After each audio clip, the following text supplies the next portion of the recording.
This is another damn podcast about digital asset management. I'm Henrik de Gior. Today I'm speaking with Bjorn Pave. Bjorn, how are you? I'm good. How are you, Hendrik? Good. Bjorn, how are you involved with digital asset management? For us and for me, it began as a solution to a business problem. So we were looking how to distribute our assets globally. And from there, it's just turned into more of an interest for me specifically. And so I'm building a proficiency in that area. It's common for IT to be involved in digital asset management, and a benefit our IT department plays a pretty close partnering role with the business. So for us, it was just to drive this project, but also to fit this project in with our business.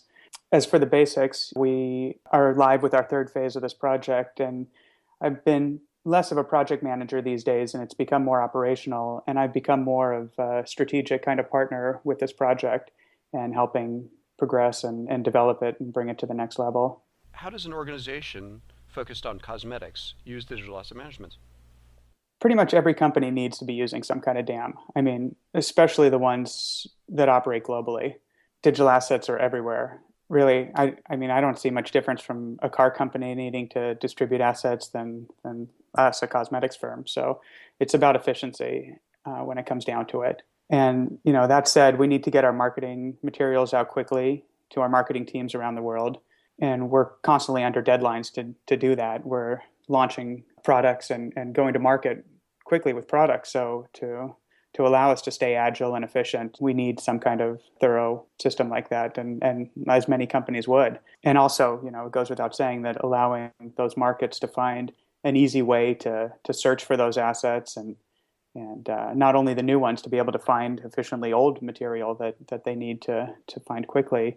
I'll give you a quick example of one of the big issues that we ran into for that was just how to get these assets to the markets when they couldn't find them locally. They would send an email to San Francisco to our headquarters, and we would get the email from Taiwan, let's say, the next day.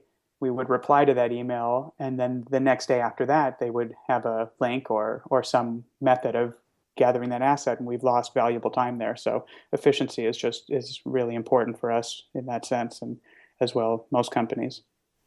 And what are the biggest challenges and successes the organization has had with DAM? So which challenges that we've encountered? I'll give you three main ones that we came across. Which a big one was corporate buy-in. Our senior company concerns were owned by a larger firm that had a number of concerns. And then once we got it in place, it was managing expectations. Everybody wanted it. People were clamoring to get to it. So I'll just go back into those just real briefly. So for the corporate buy-in, it was a challenge to get them to agree on spending money outside of a budget cycle. We had a solution and we had a problem to fix, but it was nothing that we had planned far ahead. Sort of came up that our current solution wasn't working, and we had a mandate from our CEO to go fix it.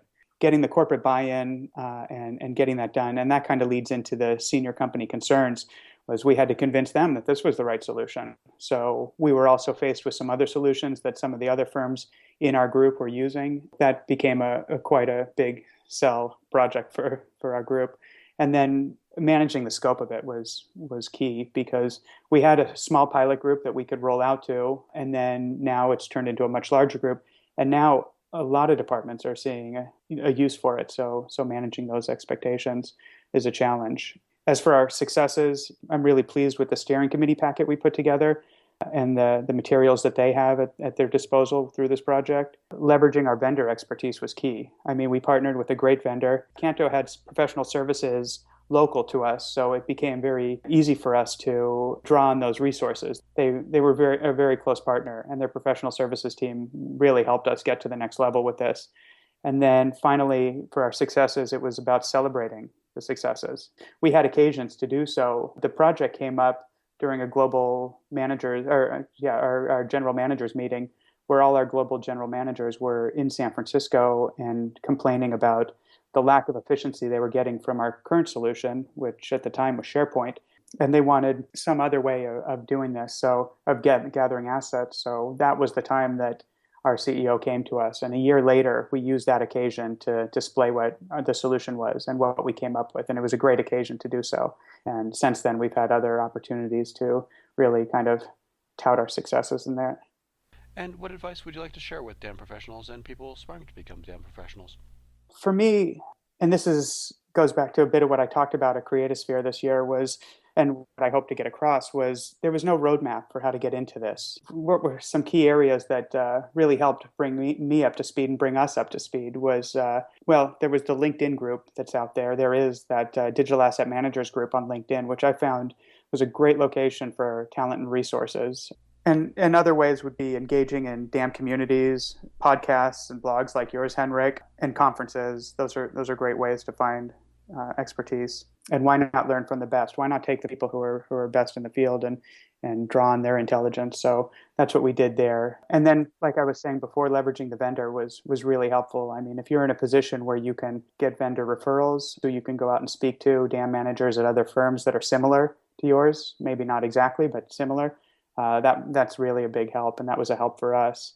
And then as for like becoming a professional to learn the software and learn what's out there as far as the software offerings and taking some time and digging deep into those offerings is helpful. Learning taxonomy and metadata. I mean, they all have kind of the core commonalities, each of the software packages, and those to learn those essentials is really important into being a DAM manager.